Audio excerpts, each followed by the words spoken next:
Saudações a todos, nossos votos de muita paz. Sejam todos muito bem-vindos a mais uma terça-feira em que buscamos estudar a educação do Espírito à luz do Consolador.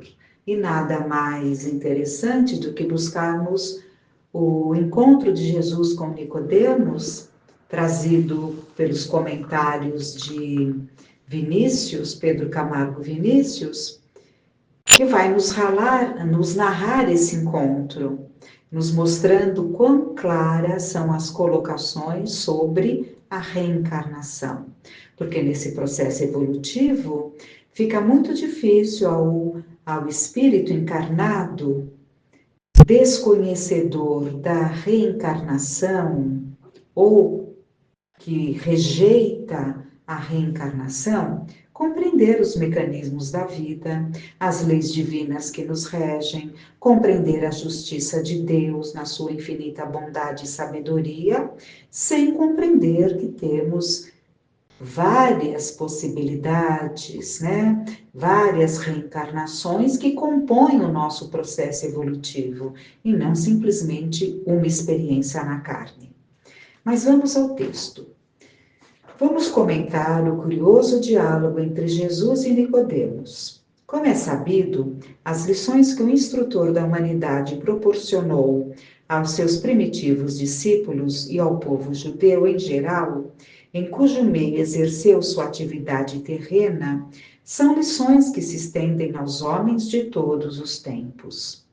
E considerando esse diálogo, vamos ter ocasião de conhecer as ideias do Divino Mestre acerca da palpitante doutrina reencarnacionista, cuja divulgação se impõe como premente necessidade, porque encerra a chave de vários problemas sociais de subida relevância. Sem mais preâmbulos, procuremos penetrar o pensamento do Senhor, pois para tanto podemos contar com a sua benévola assistência, mediante os delegados celestes que legitimamente o representam, agindo sob o seu influxo. Isto de acordo com a solene promessa dele próprio: pedi e recebereis, buscai e achareis, batei e abre-ser-vos-á. Né? Então aqui o Vinícius está dizendo, vamos procurar penetrar o pensamento do Senhor.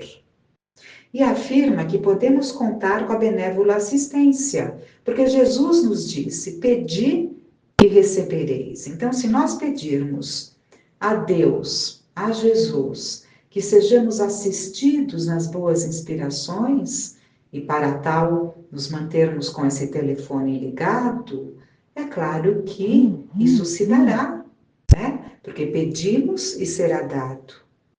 Então, vamos bater nessa porta que nos liga ao alto e ela se abrirá. Isso é claro, né? E agora ele nos convida, então, a ouvir uma narrativa do discípulo amado. Então, é no Evangelho de João que ele busca essa narração. Havia um homem entre os fariseus chamado Nicodemos, príncipe entre os judeus. Esse foi ter com Jesus de noite e disse-lhe, Rabi, sabemos que és mestre, vindo da parte de Deus, porque ninguém pode fazer os milagres que tu fazes, se Deus não estiver com ele. Jesus respondeu, em verdade te digo que se alguém não tornar a nascer, não pode ver o reino de Deus. Retrucou Nicodemos então. Como pode um homem nascer sendo velho? Pode, porventura, entrar novamente no ventre de sua mãe? Acrescentou Jesus.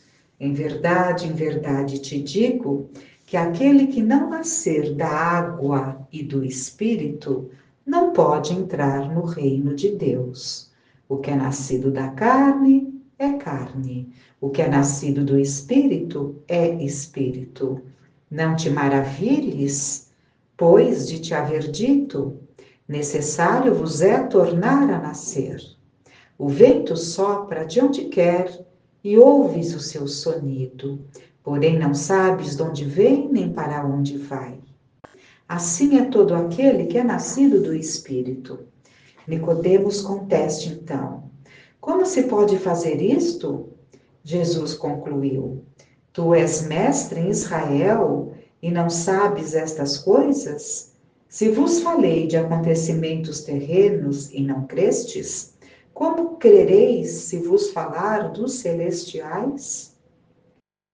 E o Vinícius coloca então: tal é a passagem extraída do Evangelho de João, capítulo 3, versículo do 1 a 12, tradução do padre João Ferreira de Almeida, edição de 1963.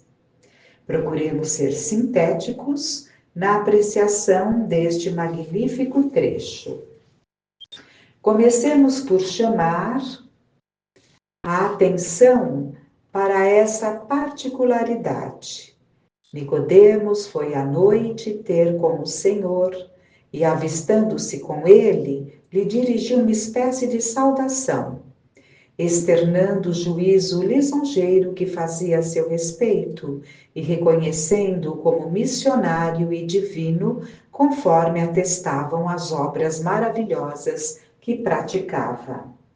À guisa de resposta, recruta Jesus sentenciosamente. Em verdade te digo que aquele que não tornar a nascer não pode ver o reino de Deus. E acerca desse preceito, manteve com seu amável e conspícuo visitante um diálogo, tendo ocasião de repetir enfaticamente aquela sentença, dirigida então de modo positivo e categórico à pessoa de Nicodemos, como se vê no versículo 7. Não te maravilhes de te haver dito, necessário vos é tornar a nascer. Por que teria Jesus trazido à baila o caso dos renascimentos? Então, aqui já são questionamentos que o Vinícius está nos trazendo. Por que teria Jesus trazido à baila o caso dos renascimentos? A que propósito viria essa matéria? Que relação tinha com as palavras daquele que o visitava, a quem o assunto não parecia interessante nem agradável? Por que insistir e frisar tanto tal questão? Não parece estranha essa atitude de Jesus? Partindo, portanto, dessa circunstância que é importante, encontramos a explicação nos motivos que se seguem. Nicodemos era príncipe, homem de largos haveres e de posição social destacada.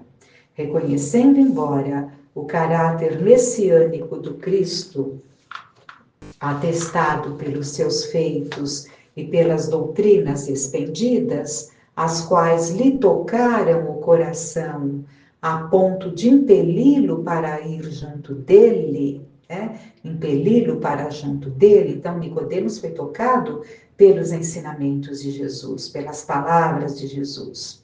Nicodemos não teve, contudo, coragem de procurá-lo abertamente, fê-lo à noite, isto é, às escondidas, porque Jesus vivia rodeado de párias, de gente pobre, de enfermos, crianças e mulheres do povo. Acautelou-se o titular judeu, evitando que na sociedade em que vivia se visse a saber do seu contato com o filho do carpinteiro. Então, ele acautelou-se para evitar, esse contato, que viesse, se propagasse a notícia, que ele ali, tão bem posicionado, foi procurar o filho do carpinteiro. Ora, Jesus recebendo-o, devassou logo o seu íntimo e viu que, apesar da sinceridade das suas declarações, havia nele o preconceito social, a ideia de estirpe nobre, em suma, o orgulho de sangue, que o impedia de integrar-se no reino de Deus, que é o da verdade, da justiça e, sobretudo, da solidariedade humana. Daí a razão da atitude assumida pelo sábio educador. O ensinamento dado a Nicodemos se estende a todos os homens. Cada um de nós tem uma pedra de tropeço embargando a entrada no reino divino. A do príncipe que se embuçou no manto escuro da noite para não ser visto quando procurava o enviado celeste era a presunção originada de sua linhagem nobre, dos títulos que possuía, da posição e fortuna que desfrutava. Tantos predicados e tantas prerrogativas reunidas formavam a pesada mole que o chumbava a gleba terrena, embaraçando seu acesso às regiões da luz perfeita. E como havia ele de desvencilhar de tão grande pedra de tropeço? De modo muito natural, tornando a nascer, como disse o mestre. Então, acrescentamos nós, né? Agora, Vinícius acrescenta. No meio humilde, de pais simples e modestos, em cujas artérias não corresse o sangue azul, desembaraçado de pergaminhos, brasões e riqueza, estaria apto a ver e alcançar o reino de Deus, uma vez que possuía já qualidades e virtudes que muito recomendavam. Esmerilhemos em seguida outros tópicos da palestra nicodêmica, de vez que já descortinamos a razão da insistência de Jesus em acentuar a necessidade dos renascimentos ou reencarnações para que os homens cumpram o seu destino. A verdade precisa ser sentida. Quando paira tão somente na zona intelectual, não é assimilada. Portanto, o espírito deve viver várias modalidades de vida em meios diversos, em condições diferentes e até mesmo em ambos os sexos, para que aprenda e se sature da verdade. Dessa verdade que, no dizer de Jesus, é o fator único da nossa libertação. Conhecei a verdade e ela vos libertará, né? Então, Jesus nos ensina que a verdade é o fator único da nossa libertação. E continua o texto. A experiência é o livro da vida. A experiência é o argumento convincente por excelência.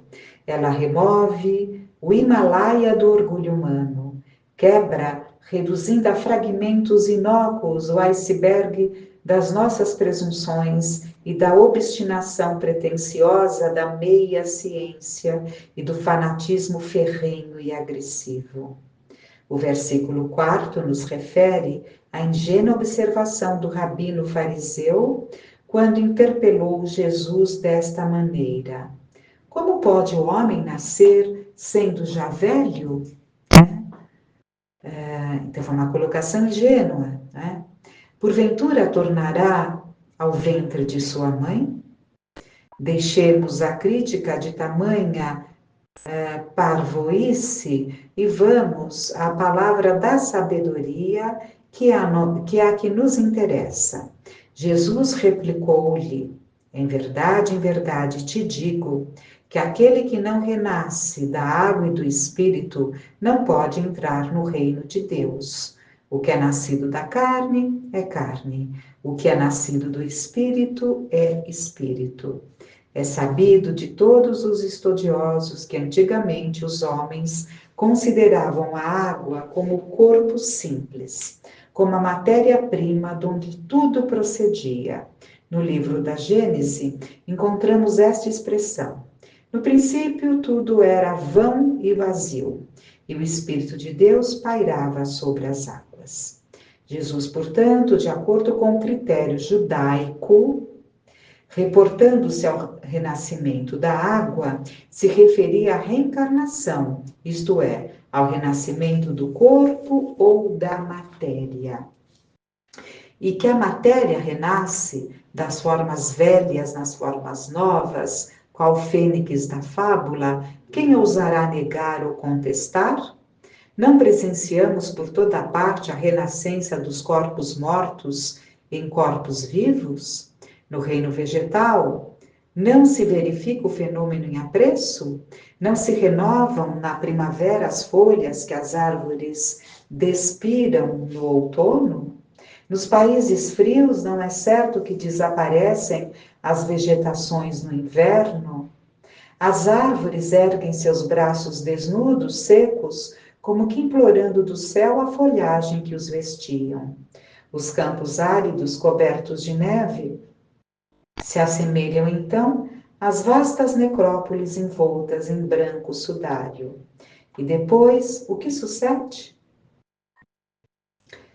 O orbe prossegue no seu giro pela imensidade do espaço e, através de novo ciclo planetário, retorna à estação primaveril e com ela a vida ressurge como por encanto de todos os quadrantes. As folhas engalanam novamente, o arvoredo reverdecendo as florestas e os bosques. Os campos se cobrem de vegetação que os esmalta de verde, a cor da esperança. É a atividade que volta pujante e esplêndida. É a exuberância do solo que se ostenta em luxuriosas ornamentações, com que o mundo saúda as forças vivas e permanentes da natureza. E não será isto mesmo que acontece com as nossas vestes carnais? Certamente. Pertencemos a um plano superior, portanto, se voltam as folhas, as vegetações, as flores e os frutos voltam. Com mais razão ainda, os corpos, revestindo os espíritos que retornam à face da terra, continuando sua jornada evolutiva em demanda daquele reino de Deus anunciado por Jesus como alvo supremo a conquistar. A natureza guarda a harmonia da música. Aliás, a natureza guarda a uniformidade do todo na diversidade das partes, assim como a harmonia da música decorre da variedade das notas. As almas velhas encarnam-se em corpos novos, para que quando esses envelhecerem, elas rejuvenesçam. Eis a realidade. Não é tudo isso tão lógico e tão natural? Contudo, os Nicodemos da época, mal disfarçados em seus preconceitos, ainda não compreendem como isso pode ser e continuam fazendo perguntas semelhantes àquela do príncipe fariseu. Então o homem, sendo velho, pode entrar de novo no ventre de sua mãe? Como é que não nos recordamos disso? Etc. Né? Coloca o Vinícius. Mas, diz ele, prossigamos. O renascimento corpóreo tem por objeto determinar o renascimento espiritual. Este último é o fim, aquele outro, o meio. Por isso, Jesus se reporta a ambos quando diz: o que é nascido da carne é carne, o que é nascido do espírito é espírito. O vento, continua ele, sopra onde quer, ninguém sabe onde vem. Ninguém sabe de onde vem. Assim é aquele que é nascido do espírito. Realmente, é o que se passa na ambiência terrena, desde que o planeta é habitado. O corpo é simbolizado nas velhas escrituras mosaicas como sendo o barro, e o espírito, o sopro divino. Quebra-se o vaso, a essência evola-se, depois retorna em novos vasos. Nascer, viver, morrer, renascer ainda, progredindo sempre, tal é a lei. Isso nos afirma Allan Kardec. Nascer, viver, morrer, renascer ainda, progredindo sempre, tal é a lei. E continua Vinícius. Quanto à carne, sabemos em cada geração de quem procedemos, de quem somos filhos, porém, no que concerne ao espírito que reencarna, ninguém sabe de onde vem. É como o vento que sopra. A matéria procede da matéria, é fruto da concepção. mas a alma tem a sua gênese em Deus, fonte inexaurível da vida universal. Não te maravilhes de te haver dito, necessário vos é tornar a nascer. Precisou bem Jesus, dirigindo-se à pessoa de Nicodemos. O caso, portanto, no momento, dizia respeito a ele, ao príncipe dos judeus. Não havia que tergiversar, mas a sua mente se achava tão obnubilada que os argumentos mais claros e convincentes não logravam penetrá-la. Jesus então arrematou: És mestre em Israel e ignoras isto? Estou falando e dando testemunho do que sei e do que vejo, e não me crês. Ora, se falo de fatos terrenos e não me dás crédito, quanto mais se me reportar as coisas celestiais. O mestre percebeu que o cérebro do rabino judeu se achava impermeável às lições, por isso era melhor fazer ponto.